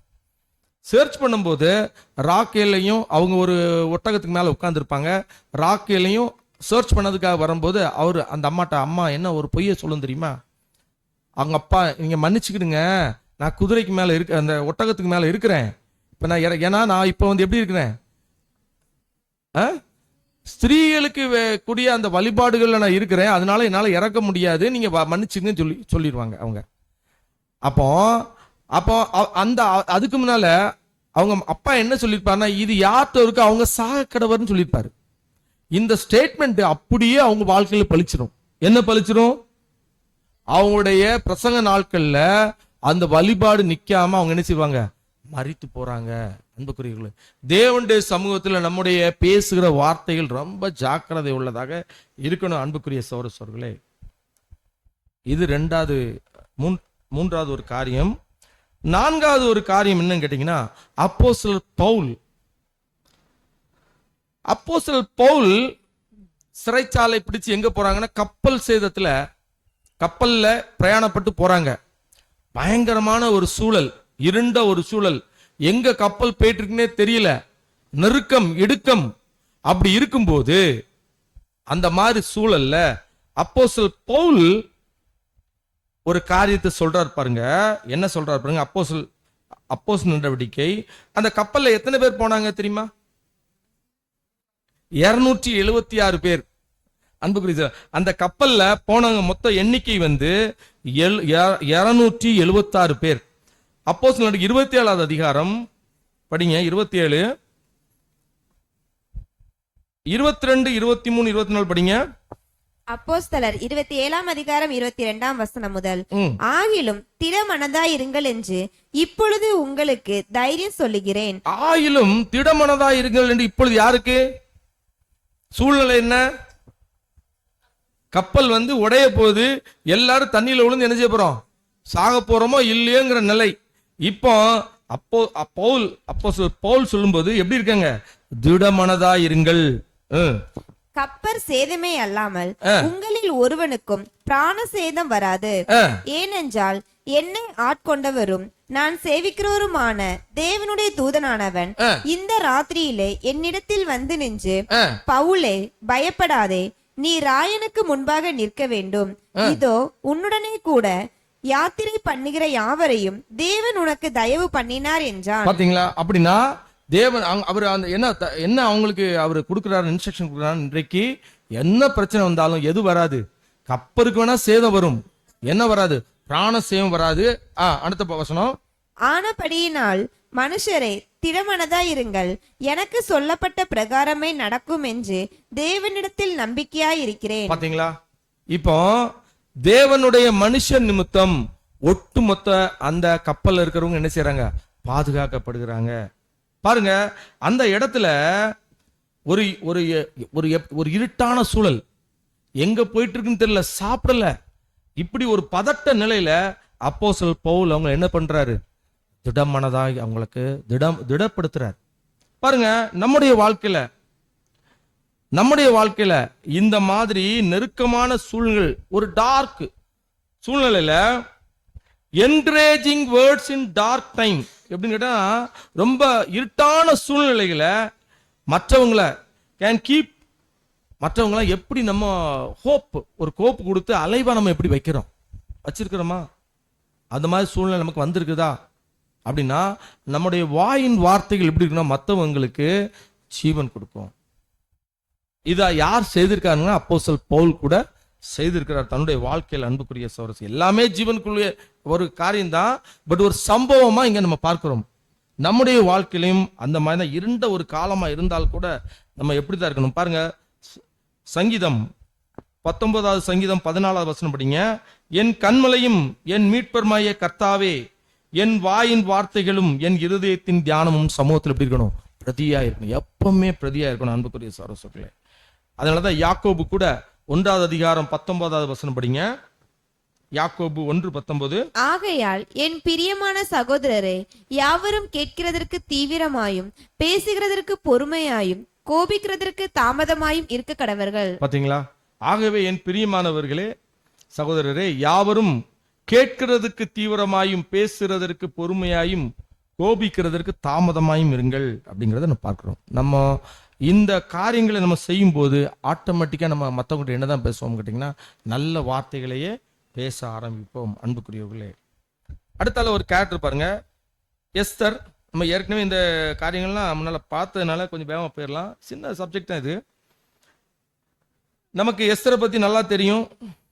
எஸ்தர் அவங்க யார் அப்படின்னு கேட்டா என்ன சொல்லுவோம்?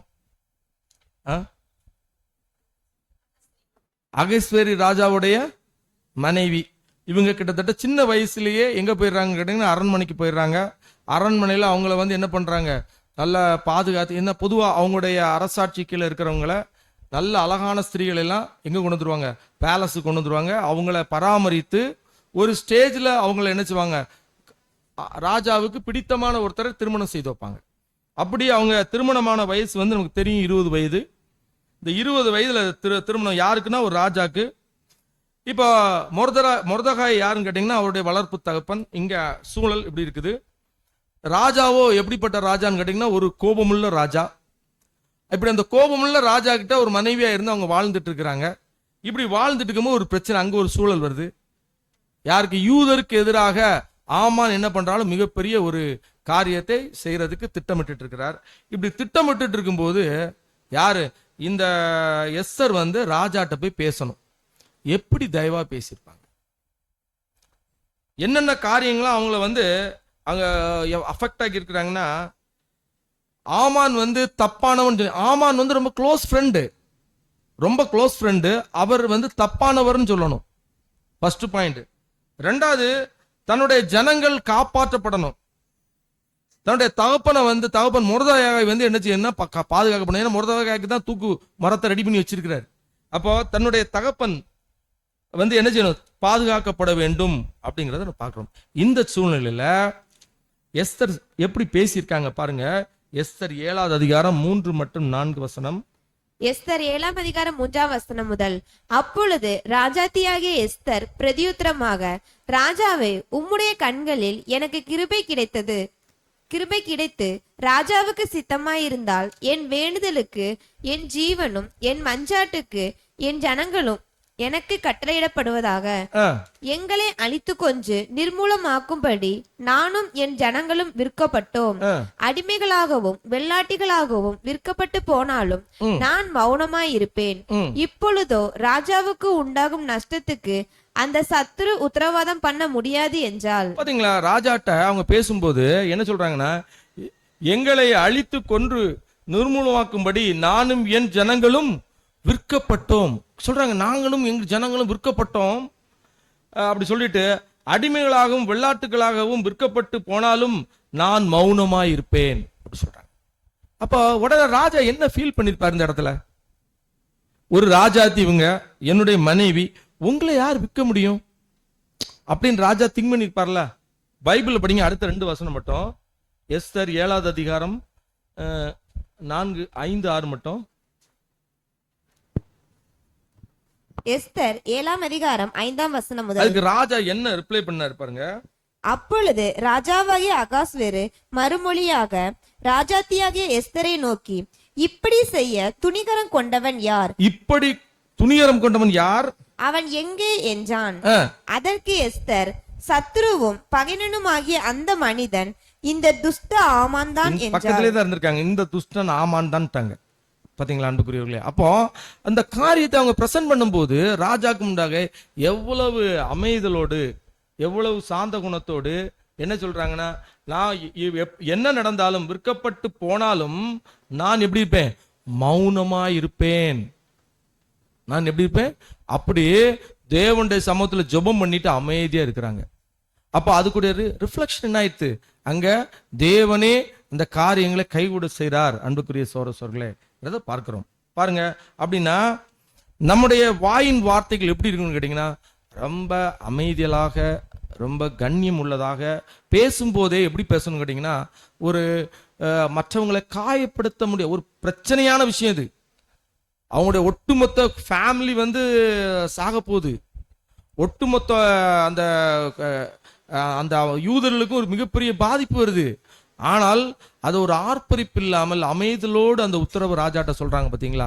இப்ப நம்ம எடுத்துக்கோ, நம்ம குடும்பங்கள்ல இப்ப யார் அகஸ்வேர்? யார் ஆக்சுவலா அகஸ்வேரு? இந்த எஸ்தருக்கு யாருன்னு கேட்டீங்கன்னா, கணவன் மனைவி. ராஜா ஒரு பக்கம் இருந்தாலும் 2 பேரும் கணவன் மனைவி. கணவன்கிட்ட மனைவி பேசுறாங்க. எவ்வளவு இப்படி நம்ம உத்தரவோடு இப்படி சாந்தமா நம்ம பேசுறோமா கணவன்கிட்ட அப்படிங்கிறத நம்மளும் நிதானிக்கணும். ஒரு சாந்தமா உத்தரவு கொடுக்கிறோமா? பாத்தீங்களா? ஒரு ராஜஸ்திரி கூட தன்னுடைய ராஜாட்ட பேசும்போது எப்படிதான் பேசுறாங்க? ஒரு வார்த்தைகளை நிதானத்தோடி, இருந்தாலும் உங்க சித்தம், நான் உங்களுக்கு அமைதியா இருப்பேன் அப்படின்னு தான் சொல்லுகிற அளவுக்கு நம்ம குடும்பங்கள் இருக்குதா? பாருங்க, பிரசங்கி 10வது அதிகாரம் 12ஆம் வசனம். பிரசங்கி 10ஆம் அதிகாரம் 12ஆம் வசனம். ஞானியினுடைய வாய்மொழிகள் தயவுள்ளவைகள், மூடனுடைய உதடுகளோ அவனை விழுங்கும். பாத்தீங்களா? அப்ப நம்ம ஞானியாக அழைக்கப்பட்டிருக்கிறோம். ஞானிகளுடைய வாய்மொழிகள் தயவு உள்ளவைகள். இப்படி தயவாய் பேசினா எல்லாமே தயவான காரியங்கள் தான் நமக்கும் நேரும், நமக்கு வரும். அன்புக்குரிய சகோதரர்களே, அடுத்தபடியாக நம்ம பார்க்க போற கேரக்டர் அப்படின்னு கேட்டீங்கன்னா யோபு. இது கடைசியான கேரக்டர். யோபு பத்தி நல்லா தெரியும். தன்னுடைய மனைவி தன்னை திட்டுறாங்க பயங்கரமா. அப்படி திட்டி நீங்க என்ன செய்யுங்க, தேவனை தூஷித்து ஜீவனை விட்டுடும் அப்படின்னு சொல்லும்போது அவங்க என்ன பேசுறாங்க பாருங்க. யோபு 2வது அதிகாரம் 10. யோபு 2ஆம் அதிகாரம் 10ஆம் வசனம். அதற்கு அவன், நீ பைத்தியக்காரி பேசுகிறது போல பேசுகிறாய். தேவன் கையிலே நன்மையை பெற்ற பாருங்க, தேவன் கையில எவ்வளவு நன்மை பெற்றிருக்கிறோம், நாம் தீமையையும் பெற வேண்டாமோ என்றான். இவைகள் எல்லாவற்றிலும் யோபு தன் உதடுகளினால் பாவம் செய்யவில்லை. பாத்தீங்களா? எந்த ஒரு சூழ்நிலையும் தேவனுடைய முன்னால அவர் பாவம் செய்யவில்லை. நீ பைத்தியக்காரி மாதிரி பேசுற மாதிரி பேசுற. தேவன் கையில் நம்ம என்ன பெற்றிருக்கிறோம், நன்மை பெற்றிருக்க. நாம் தீமையும் பெற வேண்டாமோ. என்னைக்கா தேவன் இப்படி கேட்டிருக்கோமா நம்ம? தேவனே அப்படின்ட்டு தேவனுடைய சமூகத்துல மனைவி இப்படி உத்தரவு தரும்போது பேசும்போது நம்ம மனைவிட்ட நஷ்டப்பட்டு போட்டு தேவன்கிட்ட நன்மை பெற்ற நாம் இனிமேல் தீமையை பெற வேண்டாமா அப்படின்னு நம்ம பேசியிருக்கோமா அப்படின்னா கண்டிப்பா இருக்காது. அன்புக்குரியவர்களே, நம்முடைய ஏன்னா அதுதான் பார்த்தோம் மல்கியால கூட. நம்முடைய வாயின் வார்த்தைகள் என்ன செய்துட்டு புத்தகத்துல, தேவனுடைய வார்த்தையின் புத்தகத்துல எழுதப்பட்டு இருக்குது. தேவன் அதை ஒரு நாள் நம்ம நினைச்சுவாரு, நினைவுபடுத்துவார். அதை அன்புக்கு நம்முடைய வாழ்க்கையே எப்படி இருக்குன்னு கேட்டீங்கன்னா தேவனுக்கு முன்னால் இப்படிதான் இருக்கணும். அன்புக்குரியவர்களே, நம்முடைய வார்த்தை நம்ம யாருக்காவது பேசும்போது, வார்த்தையில பேசும்போது என்கரேஜிங்கா பேசியிருக்கோமா? அல்லது யார்கிட்ட நம்ம என்கரேஜா பேசியிருக்கனால அவங்க ஜீவன் பெற்றிருக்கிறாங்களா நம்ம வாழ்க்கையில? யாராவது ரொம்ப சோர்வா இருந்திருக்கிறாங்க, ரொம்ப கஷ்டத்துல இருக்கிறாங்க, இல்ல ஏதோ ஒரு மன உளைச்சல் இருக்கிறாங்க, ஏதோ ஒரு சூழ்நிலை இருக்கிறாங்க, நம்ம போய் அந்த வார்த்தைகள் அவங்களுக்கு ஜீவன் கொடுத்திருக்குதா அப்படின்ட்டு நம்ம பார்க்கணும். ஒரு விஷயம் பாருங்க, யோபுடைய நண்பர்கள் இருக்காங்க பாத்தீங்களா? நண்பர்கள் எல்லாரும் யோபு குற்றப்படுத்திட்டே இருந்தாங்க. ஆனா யோபு தன்னுடைய நண்பர்களுக்காக ஜெபம் பண்ணியிருக்கிறார். பாருங்க, பைபிள் படிங்க. யோபு 42வது அதிகாரம் 10வது வசனம் படிங்க. 42:10. யோபு 42ஆம் அதிகாரம் 10ஆம் வசனம். யோபு தன் சிநேகிதருக்காக வேண்டுதல் செய்த போது கர்த்தர் அவன் சிறையிருப்பை மாற்றினார். பாருங்க, யோபுக்கு முன் இருந்த எல்லாவற்றை பார்க்கிலும் இரட்டைத்தனையாய் கர்த்தர் அவனுக்கு தந்தர்லினார். பாத்தீங்களா? அப்போ சிநேகிதர்களுக்காக என்ன பண்றாரு? ஜெபம் பண்ணாரு, சிறையிருப்பை மாற்றாது, எல்லாவற்றையும் இரட்டைத்தனையாய் கொடுக்கிறாரு. பாருங்க, அப்படின்னா தன்னை குற்றப்படுத்தின அந்த நண்பர்களுக்காக, சிநேகிதர்களுக்காக கூட யோபு நினைச்சார், ஜெபம் பண்றாரு. நம்மளும் இனிமே எப்படி ஜெபம் பண்ணணும்னு கேட்டீங்கன்னா, நம்மளை சுத்தி இருக்கிற எல்லாரையும் ஆசீர்வதிங்க தேவனே, நீங்க எப்படி ஆசீர்வதிக்கிறதை தவிர வேற எதுவும் செய்யக்கூடாது தேவனே அப்படின்னு ஜெபம் பண்ணிக்கிட்டே இருக்கணும். அப்படி மட்டும் ஜெபம் பண்ணி பாருங்க, எல்லாமே பிளஸடா மாறும். அன்புக்குரியவர்களே, நம்ம ஃபேமிலியில, நம்முடைய சகோதரி மத்தியில, ஃபேமிலியில நம்மளுடைய உறவுகள் எப்படி இருக்குது, நம்முடைய வாயின் வார்த்தைகள் எப்படி இருக்குது? சப்ஜெக்ட் கொஞ்சம் தான் முடிச்சிடலாம், இன்னும் கொஞ்சம் ஒரு சில வசனங்களை பார்த்து. அன்புக்குரிய சகோதரர்களே, பாருங்க, ஒரு டீச்சர் இருக்காங்கல்ல, ஒரு டீச்சர் கரம்பு எடுத்து டேபிள டம் டம்னு அடிக்கிறாங்க. அடிச்சுட்டு என்ன சொல்றாங்கன்னா, சத்தம் போடாதீங்க, சத்தம் பொதுவாக டீச்சர் சொல்லுவாங்க, அடிச்சு சத்தம் போடாதீங்க அப்படின்னா அவங்க காதுக்குள்ள என்னதான் கேட்கும்?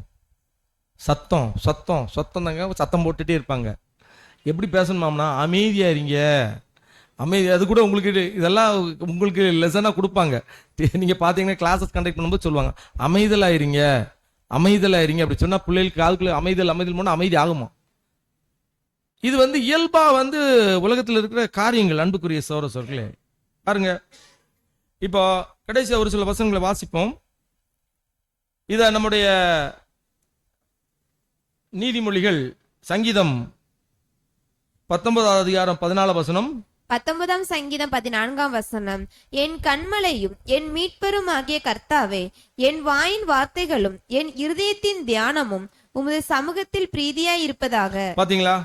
அப்படின்னா என் கண்மலையும் என் மீட்பரும் ஆகிய கர்த்தாவே, என் வாயின் வார்த்தைகளும் என் இருதயத்தின் தியானம் உம்முடைய சமூகத்துல பிரதியா இருக்கு. எப்பவுமே தேவனுடைய சமூகத்துல என்னுடைய வாயின் வார்த்தைகளும் எப்படி இருக்கணும்? இருதயத்தின் தியானங்களும். தேவன் பிளஸ் பண்ணணும் அதை. சரி, நீ கரெக்டா பேசுறப்பா, கரெக்டா சொல்றப்பா, கரெக்டா இருக்கிறப்ப தேவன் பிளஸ் பண்ற அளவுக்கு நம்முடைய தியானங்கள் இருக்கணும். அன்புக்குரிய சகோதரர்களே பாருங்க, அதுதான் இப்ப நம்ம பேசின எல்லா காரியங்களையும் தான் சேர்த்து அப்போஸ்தலன் யாக்கோபு தன்னுடைய நிருபத்தில் எழுதும்போது 3வது அதிகாரம் 2 அப்படி படிச்சுட்டே வாங்க. யாக்கோபு 3ஆம் அதிகாரம் 2ஆம் வசனம் முதல். நாம் எல்லாரும் அநேக விஷயங்களில் தவறுகிறோம். நாம் எல்லோரும், தெளிவா சொல்லிட்டாரு, நாம் எல்லோரும் அநேக விஷயங்கள் தவறுகிறோம். ஒருவன் சொல் தவறாதவனானால் அவன் பூரண புருஷனும் தன் சரீரம் முழுவதையும் கடிவாளத்தினாலே அடக்கி கொள்ள கூடியவனுமாயிருக்கிறான். அப்படின்னா ஒருத்தன் பூரண புருஷன் அப்படின்னா அவன் என்ன செய்வாங்க? தன் சரீரத்தினுடைய கடிவாளத்தால் தன் சரீரத்தை அடக்கி கொள்வாங்க. ஆனா அப்படின்னா நம்ம அடக்க முடியலன்னு என்ன அர்த்தம்? நம்ம எல்லாருமே இப்படிதான் இருக்கிறோம், இன்னும் பூரண நிலையை எட்டல. பாருங்கள், குதிரைகள் நமக்கு கீழ்ப்படியும் படிக்கு அவைகளின் வாய்களில் கடிவாளம் போட்டு. எக்ஸாம்பிள் கொடுக்கிறாரு. உலகத்துல நம்ம இப்ப நிறைய எக்ஸாம்பிள்ஸ் பார்த்தோம் பாத்தீங்களா? அதே மாதிரி உலகத்துல இருந்து எக்ஸாம்பிள்ஸ் கொடுக்கிறாரு. அப்போ அந்த கடிவாளத்தை அடக்கிறத பத்தி பேசுறாரு. அடத்தி கீழ்ப்படுத்த உண்டு. அடுத்தது கப்பல்களையும் பாருங்கள். ஒரு எக்ஸாம்பிள், கப்பலை பாருங்க. அவைகள் மகா பெரியவைகளாய் இருந்தாலும் கடுங்காற்றுகளால் அடிபட்டாலும் அவைகளை நடத்துகிறவன் போகும்படி யோசிக்கும் இடம் எதுவோ அவ்விடத்திற்கு நேராக மிகவும் சிறிதான சுக்கானாலே திருப்பப்படும். அடுத்தது அப்படியே நாவானதும் சிறிய அவயமாய் இருந்தும் பெருமையானவைகளை பேசும். பாத்தீங்களா? அப்படின்னா அடுத்த இதெல்லாம் சொல்லிட்டு நாவுக்கு வந்துட்டார். நாவானது சிறிய அவயமாய் இருந்தும் பெருமையானவர்களை பேசும். பாருங்கள், சிறிய நெருப்பு எவ்வளவு பெரிய காட்டை கொளுத்தி விடுகிறது. நாவும் நெருப்பு தான். அது அநீதி நிறைந்த உலகம். நம்முடைய அவயங்களில் நாவானது முழு சரீரத்தையும் கரைப்படுத்தி ஆயுள் சக்கரத்தை கொளுத்தி விடுகிறதாயும் நரக அக்னியினால் கொளுத்தப்படுகிறதாயும் இருக்கிறது. அடுத்தது படிங்க. சகல விதமான மிருகங்கள், பறவைகள், ஊரும் பிராணிகள், நீர்வாழும் ஜந்துக்கள் ஆகிய இவைகளின் சுபாவம் மனுஷ சுபாவத்தால் அடக்கப்படும். இததான் சொல்றாரு. எனது நிறைய மிருகங்கள் அடக்குறாங்களாம். இப்ப யானையை அடக்கி கொண்டுட்டு வராங்க, டால்பினை அடக்கி வந்து அந்த இதெல்லாம் பயிற்சி பண்ணி எல்லாம் பண்றாங்க. இதெல்லாம் கூட மனுஷன் வந்து என்னதான் பண்றான்? உலகத்துல இருந்தா ஒரு சாம்பிள் எடுக்கிறாரு, எக்ஸாம்பிள் எடுக்கிறாரு. அடக்கப்பட்டதும் உண்டு. நாவை அடக்க ஒரு மனுஷனாலும் கூடாது. அது வசனம், உண்மை, சத்தியம். நாவை அடக்க ஒரு மனுஷனால கூடாதுன்னா அது கூடாதுதான், நம்மளால முடியாது. அப்போ நம்ம என்ன செய்யணும்? அதுக்கு பிராக்டிஸ் பண்ணணும் அன்புக்குரியவர்களே. அது அடங்காத பொல்லாங்குள்ளதும் சாவுக்கு ஏதுவான விஷம் நிறைந்ததுமாயிருக்கிறது. படிங்க. தேவனுடைய சாயலின்படி உண்டாக்கப்பட்ட மனுஷரை அதனாலேயே சபிக்கிறோம். துதித்தலும் சபித்தலும் ஒரே வாயிலிருந்து புறப்படுகிறது. என் சகோதரரே, இப்படி இருக்கலாகாது. ஒரே ஊற்று கண்களில் இருந்து தித்திப்பும் கசப்புமான தண்ணீர் சுரக்குமா? பாத்தீங்களா அன்புக்குரியவர்களே? இப்போ நம்மகிட்ட வந்துட்டாரு. நம்ம ஒரு ஊற்று, ஒரே ஊற்றுல இருந்து என்ன வரக்கூடாது. ஆமா, வரக்கூடாது அன்புக்குரியவர்களே. நம்ம பேசும்போது ஜீவனுக்கு அடுத்த வார்த்தைகளை மட்டுமே பேசணும். நம்ம ஆதார வசனம் படிச்சோம் பாத்தீங்களா? நீதிமதிகள் 18:21 மரணம் ஜீவனும் நாவின் அதிகாரத்தில் இருக்கிறது, அதன் பிரியப்படுகிறவர்கள் அதன் கனிகளை புசிப்பார்கள். அப்படின்னா நம்ம எந்த கனியை மட்டும்தான் புசிக்கணும் கேட்டீங்கன்னா, ஜீவனுக்கு அடுத்த காரியங்களை மட்டுமே நம்ம யோசிக்கணும் அன்புக்குறிகளை சொல்ல. நம்ம வாயின் வார்த்தைகள். இப்போ ஒரு எக்ஸாம்பிளுக்கு நம்ம வீட்டில் ஒரு எக்ஸாம்பிளுக்கு எல்லாம் நம்ம ப்ராக்டிக்கலாகவே நம்ம பார்த்துடலாம். வீட்டில் பிள்ளைங்க வந்து வீட்டை அலங்கோலமாக வச்சுருப்பாங்க. இங்கே ஒன்று அண்ணன் தூக்கி போடுவாங்க, அங்கே ஒன்று நின்று தூக்கி போடுவாங்க. நீங்கள் அடி கொடுத்தீங்கன்னு நீங்களாம் செய்ய மாட்டாங்க. கண்ணே செல்லம், அதை கொஞ்சம் எடுத்து வச்சிருப்பா, அதை அங்கே வச்சிருப்பா, இங்கே வச்சிருப்பா, இப்படி சொல்லி பாருங்க, அழகாட்டு நடக்கும். நீங்கள் அட்ரா புட்ரான்னு சொன்னீங்கன்னா அது கேட்கவே மாட்டாங்க. அன்புல மட்டும் சொன்னீங்கன்னா ஒரு மாசம் கழிச்சு பாருங்க ஆட்டோமேட்டிக்கா நடக்கும். அன்புக்குரியவர்களே பாருங்க, இப்ப ஏதாவது ஒரு நல்ல செய்தி வீட்டுக்கு கொண்டு போறோம் அப்படின்னு வைங்களா, ஏதாவது ஒண்ணுமே இருக்காது. அதான் பிரதர் வந்து சொல்றாங்க, அதை என்ன சொல்றாங்கன்னா, திடீர்னு வீட்டுக்கு போறோம், இன்னைக்கு ஒரு குட் நியூஸ் அப்படின்னு சொன்னா எல்லாரும் என்ன பாங்க, நம்மள பார்ப்பாங்க, எல்லாரும் அப்படி ஆச்சரியம் பார்ப்பாங்க. அப்ப என்ன சொல்லணுமாண்ணா, ஒண்ணுமே இருக்காது. நீங்க ஒரு கேக்கோ வீட்டுக்கு ஏதோ திங்ஸை வாங்கிட்டு போறீங்க, இன்னொரு குட் நியூஸ் அப்படின்னு சொல்லி அதை கொடுத்தோம்னா, அப்படி அதை பகிர்ந்து சாப்பிடும்போது கூட அந்த வார்த்தைகளை இப்படி சொல்லி நீங்க பண்ணி பாருங்க, என்னவா இருக்குமா, ரொம்ப சந்தோஷமா அந்த குடும்பம் சமாதானத்தோடு ஒரு ஐக்கியப்பட்டு இருக்க முடியும் அப்படிங்கறத சொல்றாங்க அன்புக்குரியவர்களே. இப்போ கடைசியா ஒரே ஒரு பாயிண்ட் சொல்லி முடிச்சிட்டேன். ஒரு ஜெபம் பண்றீங்க, ஒரு எக்ஸாம்பிளுக்கு ஒரு சகோதரி ஏ ஒரு சகோதரி பி, ஏதோ சின்ன மனக்கசப்பு அப்படின்னு வச்சுக்கோங்க. இப்போ சகோதரி ஏ வந்து வீட்டில் போயிட்டு இப்படி ஜெபம் பண்றாரு, கடவுளே அந்த சகோதரி நீங்க ஆசீர்வதிச்சே ஆகணும், ஆசீர்வதிக்கிறத தவிர வேற எதுவுமே செய்யக்கூடாது ஆண்டவரே அப்படின்னு சொல்லி எல்லாரும் யாரெல்லாம் உங்களுக்கு மனக்கசப்பு இருக்குதோ இப்படி ஜெபம் பண்ணி பாருங்க, கண்டிப்பா அதோடைய மாற்றம் ஒரு ஒரு ஒரு 4 நாள்ல தெரிஞ்சிடும். அன்புக்குரியவர்களே, ரோமர் பைபிள் படிங்க, ரோமர் 12வது அதிகாரம் 14வது வசனம் படிங்க. ரோமர் 12ஆம் அதிகாரம் 14ஆம் வசனம். உங்களை துன்பப்படுத்துகிறவர்களை ஆசீர்வதியுங்கள், உங்களை துக்கப்படுத்தல ஆசீர்வதியுங்கள், ஆசீர்வதிக்க வேண்டியதே அஞ்சி சபியாதிருங்கள். பாத்தீங்களா, உங்களை துக்கப்படுத்துறவர்களை பிளஸ் பண்ணிக்கிட்டே இருங்க எப்பவுமே. எப்படி? ஜெபத்துல எல்லாரும் நல்லா இருங்க, நல்லா இருங்க, நல்லா சமாதானமா இருங்க, ஓடுங்க, இப்படியே ஓடிட்டு சொல்லிட்டு இருந்தீங்கன்னா வந்து இன்னும் சபை வீடுகள் எங்க பிரச்சனை இருந்தாலும் எல்லா இடமே எப்படி இருக்காங்க, ஒரு பிளஸ்ஸடா இருக்கும் அப்படிங்கிறத பார்க்கணும். அவ்வளவுதான் சப்ஜெக்ட். இந்த வார்த்தைகள் வந்து நமக்கு ஜீவன் கொடுக்கணும்ங்கிறது தான் மெயினா பார்க்குறோம். நமக்குள்ள ஒரு ஐக்கியம், அன்பு, எந்த இடத்துக்கு போனாலும் நம்ம பேசுற வார்த்தைகள் மற்றவங்களுக்கு எப்படி இருக்கணும், ஒரு ஜீவன் கொடுக்கறதா இருக்கணும். ஏன்னா நம்ம அப்பதான் மற்றவங்களை பார்ல இவங்க வந்து கிறிஸ்தவர்கள், இவங்க கிறிஸ்துவ பின்பற்றுறாங்கன்னு தெரியும். அந்த மாதிரி ஒரு வார்த்தைகளை நம்ம வெளிப்படுத்த தேவன் நமக்கு கிருபை செய்வாராக. இந்த வார்த்தைகளை உங்களோடு பகிர்ந்து கொள்ள தேவன் கிருபை செய்தார். அதற்கு தேவனுக்கு நம்ம நினைச்சலாம் ரெட்சர் மூலமாக நன்றிகளை துதி சோதரங்களை எடுத்துக்கொள்கிறோம். ஆமென்.